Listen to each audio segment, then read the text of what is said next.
Ayan guys. Ayan mga super mom, super lola.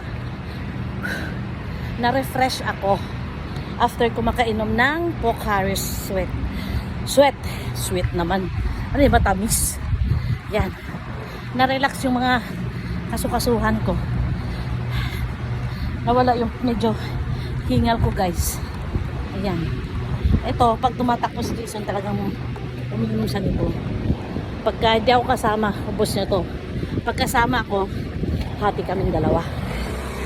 Ayan, nasaan na sila?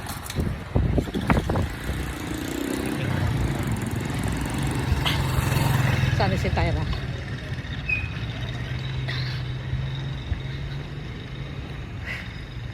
Hindi ko sila nakita, malayo na siguro. Naglakad na lang ako guys. Pang warm up, ano?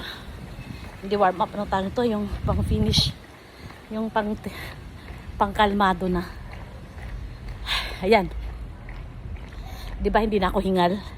Ang galing talaga nitong Pocari Sweat na to. Hello, Pocari Sweat. Baka naman. Tuwing tumatakbo kami, bumibili kami nito, Pocari Sweat. Sana marinig mo kami. Baka naman, Pocari Sweat.